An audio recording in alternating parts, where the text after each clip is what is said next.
Good morning students, class 9, chapter 2.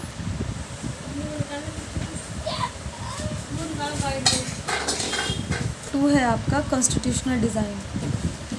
In this chapter I am going to discuss about the constituent assembly. इस chapter में हम जो next topic इसको हम discuss करने जा रहे हैं वो है कॉन्स्टिट्यूएंट असेंबली।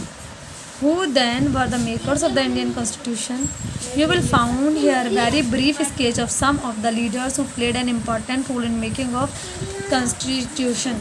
जब हम भारत के संविधान के बनाने की बात करते हैं तो हम ये देखते हैं कि कुछ बहुत इम्पॉर्टेंट कुछ ऐसे लीडर्स थे जिन्होंने संविधान को बनाने में एक बहुत इम्पॉर्टेंट रोल प्ले किया है।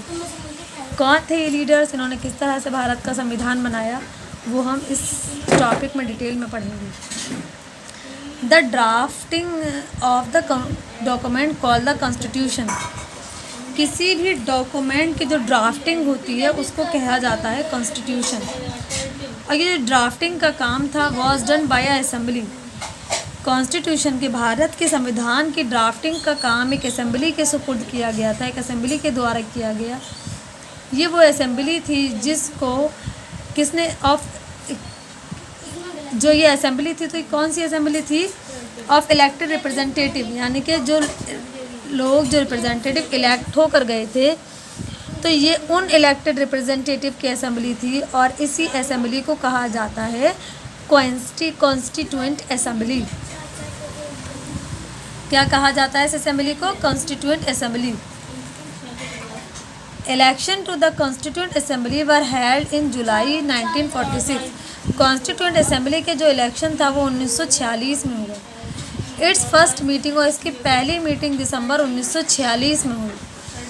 उसके बाद the country was divided into India and Pakistan. उसके बाद जो भारत देश है हमारा वो दो हिस्सों में, दो देशों में बढ़ गया, एक इंडिया और दूसरा Pakistan. The constituent assembly was also divided into the constituent assembly of India. और जो कॉन्स्टिट्यूएंट असेंबली थी वो भी डिवाइड हो गई। इसमें एक तो थी कॉन्स्टिट्यूएंट असेंबली ऑफ इंडिया, दूसरी थी कॉन्स्टिट्यूएंट असेंबली ऑफ पाकिस्तान, यानी कि दो कॉन्स्टिट्यूएंट असेंबली में डिवाइड हो गई कॉन्स्टिट्यूएंट असेंबली। एक असेंबली थी इंडिया की कॉन्स्टिट्यूएंट असेंबली और दूसरी थी पाकिस्तान की। The constituent assembly of the constituent assembly that wrote the Indian constitution had 299 member. तो वो कॉन्स्टिट्यूएंट असेंबली यानी कि जो कॉन्स्टिट्यूएंट असेंबली भारत की थी, जिसने भारत का संविधान लिखा है, उस असेंबली में 299 मेंबर्स थे। The assembly adopted the constitution, और इस असेंबली ने भारत के संविधान को कब एडॉप्ट किया? 26 नवंबर 1949 को। लेकिन भारत का जो संविधान है वो लागू हुआ था 26 जनवरी 1950 को। इसीलिए 26 जनवरी को हम अपना कि 26 जनवरी को हम सेलिब्रेट करते हैं as a republic day. To mark this day we celebrate January 26 as a republic day every year. तो हम हर साल रिपब्लिक डे के तौर पर 26 जनवरी को सेलिब्रेट करते हैं। Why should we accept the constitution made by this assembly more than 50 years ago? क्यों? Why should we accept? हम इस संविधान को 50 सालों से एक्सेप्ट किए हुए हैं। We have already noted one reason above. हम पहले वजह ऊपर बता चुके हैं। रीज़न क्या था कि जो कॉन्स्टिट्यूशन के जो मेकर्स थे, भारत के संविधान को लिखने वाले या बनाने वाले लोग थे, उन्होंने एक असेंबली बनाई थी लोगों। और असेंबली कौन थी? इलेक्टेड रिप्रेजेंटेटिव की असेंबली थी। इसलिए इस संविधान को इतने वक्त से एक्सेप्ट किया जा रहा है क्योंकि इस संविधान में तमाम वर्ग के लोगों को ध्यान में रखते हुए संविधान को बनाया गया। The constitution does not reflect the view of its member alone, it express a broad consensus of its time. जो भारत का संविधान है वो सिर्फ इन्हीं मेंबर्स के व्यूज़ को रिफ्लेक्ट नहीं करता जिन लोगों ने भारत का संविधान बनाया था, बल्कि ये पूरी सोसाइटी के मेंबर्स को रिप्रेजेंट करता है। इसका लिखा है ना broad consensus. Many countries of the world have had a rewrite their constitution afresh because the basic rules were not accepted to all major social groups और political parties। दुनिया में बहुत सारे देश हैं ऐसे जिन्होंने अपने कॉन्स्टिट्यूशन को दोबारा लिखा है। वजह क्या है दोबारा लिखने की?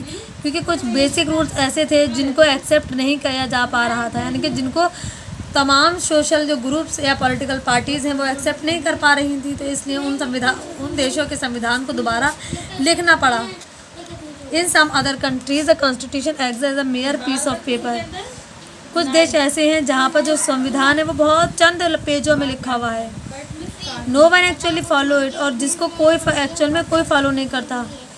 The experience of our constitution is different. But हम अगर हमारे संविधान की बात करें, अगर भारत के संविधान की बात करें, तो हमारे संविधान का जो एक्सपीरियंस है, हम अपने संविधान की बात करें तो हमारा संविधान और देशों के संविधान से बहुत डिफरेंट है।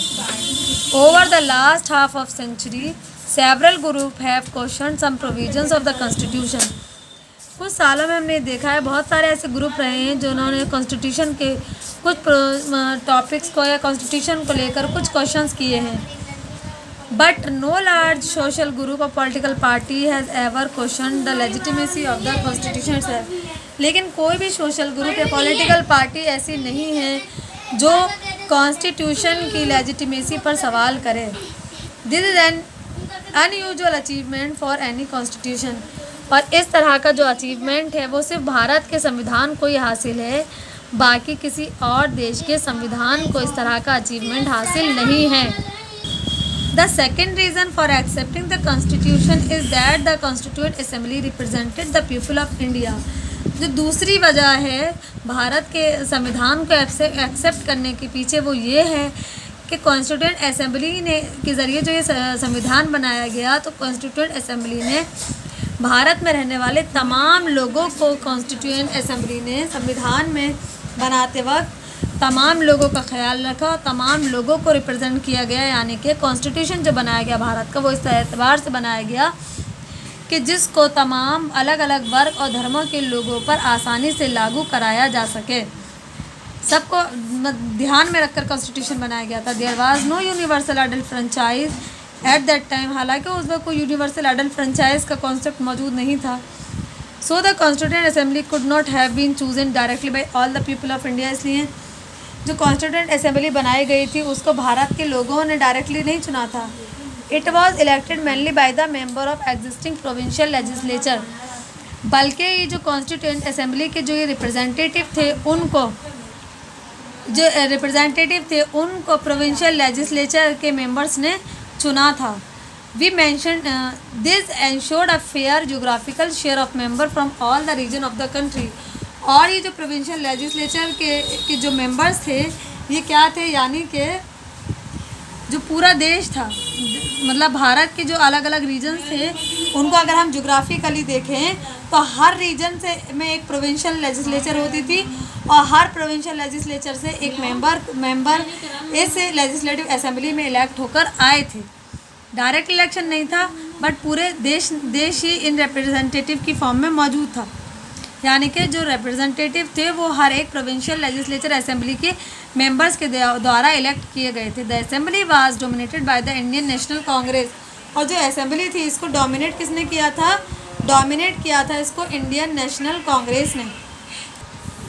The assembly was dominated by Indian national Congress. जो कॉन्स्टिट्यूएंट असेंबली थी इसको इंडियन नेशनल कांग्रेस ने डोमिनेट किया। यानी कि इसमें जो डोमिनेशन था वो किसका था? इंडियन नेशनल कांग्रेस था। और ये वो पार्टी थी जो भारत की फ्रीडम स्ट्रगल में जिसने भारत की फ्रीडम स्ट्रगल में हिस्सा लिया था। But the Congress itself included a variety of political group and opinion. लेकिन खुद पॉलिटिकल पार्टी की अगर हम बात करें, इस पार्टी की जो इंडियन नेशनल कांग्रेस थी, तो इसी पार्टी के अंदर बहुत सारे ऐसे पॉलिटिकल ग्रुप्स थे जिनकी अलग अलग ओपिनियन थी। The assembly had many members who did not agree with the Congress. बहुत सारे इस कॉन्स्टिट्यूएंट असेंबली के मेंबर्स ऐसे थे जो कांग्रेस के साथ, यानी कांग्रेस के व्यूज़ के साथ वो एग्री नहीं करते थे। In social term to assembly represent member from different languages. अगर हम सोशल पॉइंट ऑफ व्यू से देखें तो जो असेंबली थी, असेंबली किस तरह से रिप्रेजेंट करती थी खुद को, अपने मेंबर्स को, कि इसके जो मेंबर्स थे वो उनकी लैंग्वेज डिफरेंट थी।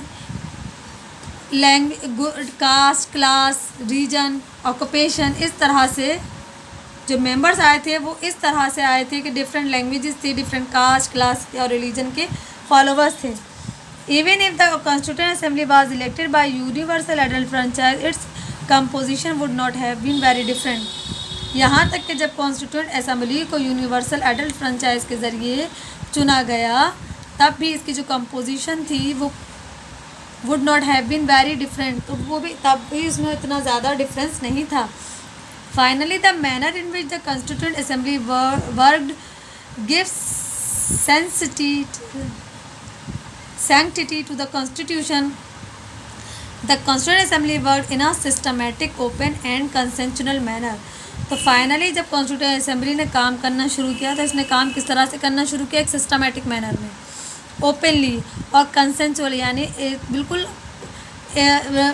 Step by step.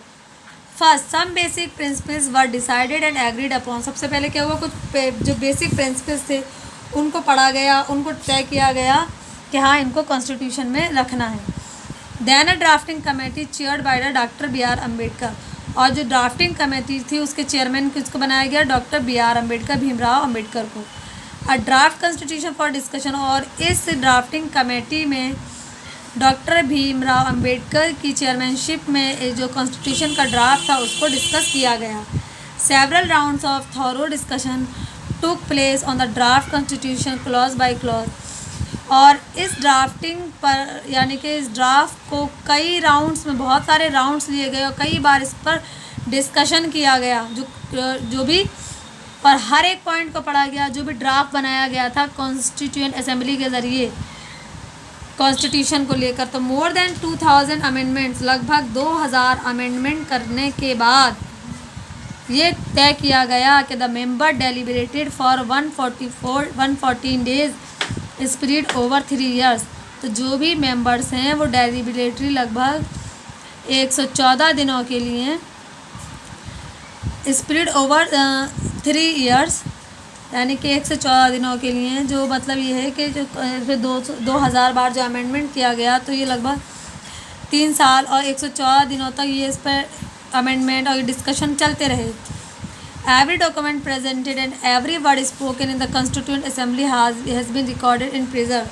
तो कॉन्स्टिट्यूएंट असेंबली में ये जो भी कॉन्स्टिट्यूशन से रिलेटेड जो भी डॉक्यूमेंट थे उनके हर अल्फाज को बोला गया, हर अल्फाज को लिखा गया, प्रिजर्व किया गया, रिकॉर्ड मेंटेन किया गया कॉन्स्टिट्यूशन का, और इसको कहते हैं हम these are called the constituent assembly debate.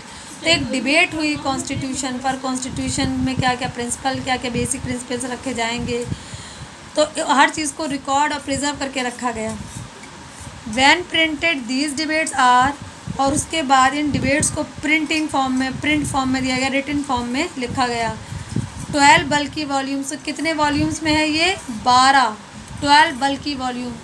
These debate provide the rational behind every provision of the constitution. ये जो डिबेट है तो कॉन्स्टिट्यूशन में जो भी प्रोविज़न रखे गए हैं उसके पीछे क्या वजह है वो हमें इन वॉल्यूम से को पढ़ने के बाद पता चलती है, और यही सारे रीजंस को इस डिबेट में डिस्कस किया गया था। These are use to interpret the meaning of constitution, और इसका इस्तेमाल हम जब कभी कॉन्स्टिट्यूशन की मीनिंग को हमें इंटरप्रेट करना होता है तो हम इन वॉल्यूम्स को पढ़ते हैं, और जो इस डिबेट में वॉल्यूम्स प्रिंट किए गए थे और उसको पढ़ने के बाद हम भारत के संविधान के मीनिंग्स को बआसानी इंटरप्रेट कर सकते हैं। तो कॉन्स्टिट्यूशन को कॉन्स्टिट्यूएंट असेंबली ने बनाने के लिए इतना लंबा स्ट्रगल किया कॉन्स्टिट्यूएंट असेंबली ने। कॉन्स्टिट्यूशन, भारत का जो संविधान है वो कोई 1 या 2 दिन में तैयार नहीं हुआ है, बल्कि उसको बनाने में बहुत ज़्यादा टाइम लगा है। और जो भी हमारे एक्सपर्ट्स थे, जो कॉन्स्टिट्यूशन मेकर्स थे, उन्होंने इसको बहुत डिटेल्ड में स्टडी किया और उसके बाद में भारत के लिए एक ऐसा संविधान बनाया, हमें आपको एक ऐसा संविधान बना कर दिया जो हमारी सोसाइटी में मौजूद हर वर्ग, हर रिलीजन, हर कास्ट, हर रीजन के लोगों के लिए सूटेबल है। उसके बाद भी कॉन्स्टिट्यूशन मेकर्स ने कॉन्स्टिट्यूशन में एक अमेंडमेंट का प्रोसेस रखा कि अगर कोई चीज़ फ्यूचर में कॉन्स्टिट्यूशन में ऐसा है कोई लॉ जो लोगों पर इम्प्लीमेंट ना हो सके तो उसमें बदलाव का प्रोविज़न भी रखा गया है। Thank you very much. Next topic है आपका guiding values of the Indian constitution. This topic I will discuss in next video. Thank you very much.